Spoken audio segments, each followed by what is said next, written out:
All right, this is your market recap for July 17th, 2025.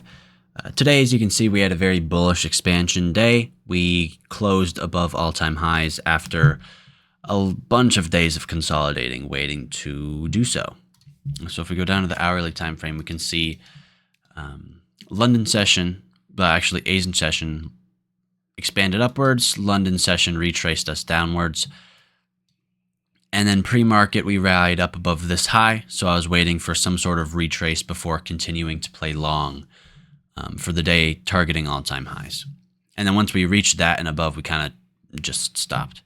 If we look and we do a fib retrace to see where we started accumulating, 1.5. So right at 1.5, not quite 2.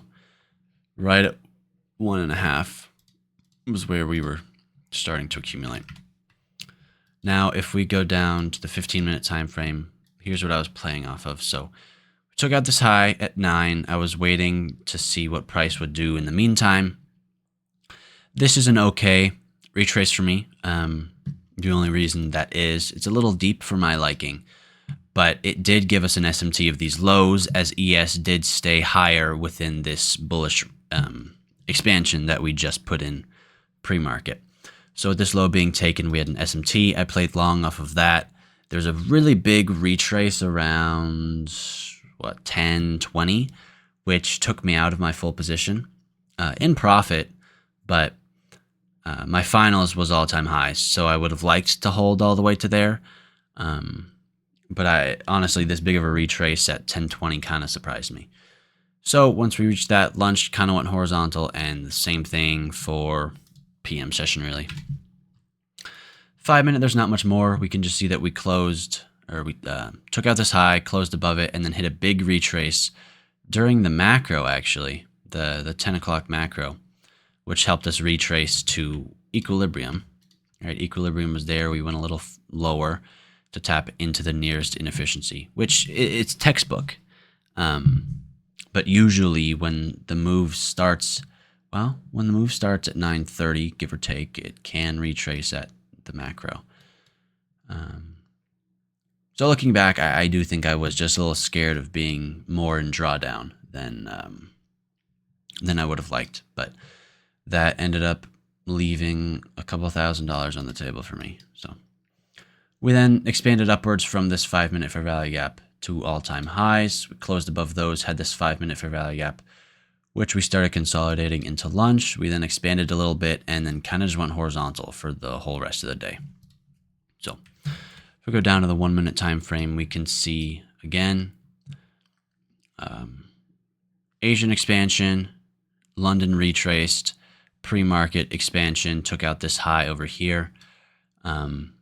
We then started to retrace here. Like I mentioned, ES stayed a little higher. Like it probably didn't go much lower than equilibrium, which was around here. Yeah, around there. While NQ came all the way down here to these lows, which was the SMT that we entered off of. My stop was actually very close to getting hit. I put it at constant encroachment of this wick minus like a couple ticks, so I think I put it roughly here. And if we look at this low, it's 69.50. So if I put it right at constant encroachment, I would have gotten stopped out and then missed all this. But that's why you drag it a little lower than constant encroachment. We then had a little trouble with this 1 minute fair value up here before expanding upwards at 40, hitting break even, and then kind of slowly working our way up here. Got stopped at, or half my position up here. SMT up one more time. My other profit was these highs over here.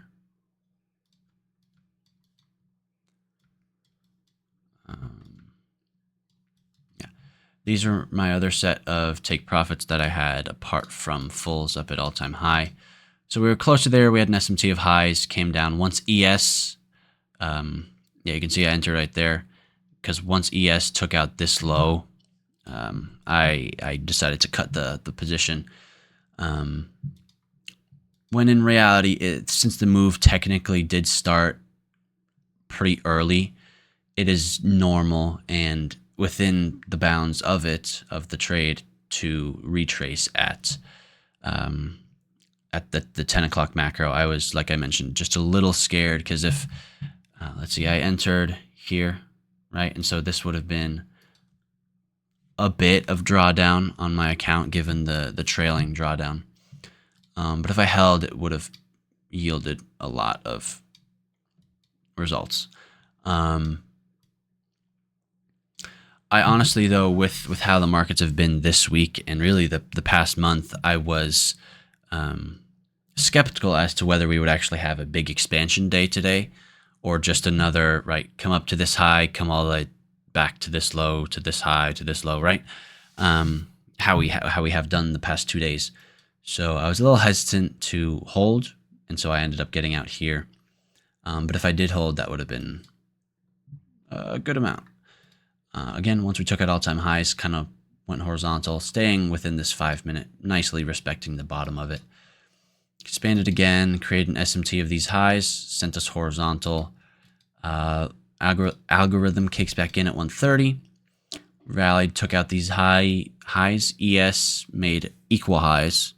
So in that case, I would assume that any SMT is gone.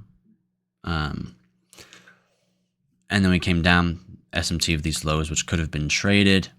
But again, it's a little late. It's a little low for my liking after taking out this high. Very shallow. Wasn't the biggest fan of this price action, and rightfully so. ES did rally as we have this SMT up here. ES did go up higher, but with this price action, I'm totally okay sitting it out. That would have been a very, very frustrating hour and a half to be in. And then we kind of just close up here. So going into the future, tomorrow is Friday. As it stands, we have a decent amount we could retrace to get to the 20%, which is probably here. But that totally depends on what happens between now and the opening of New York. I would totally be okay with us retracing overnight, in which case we may play an expansion tomorrow morning. But if we also keep expanding overnight or do nothing,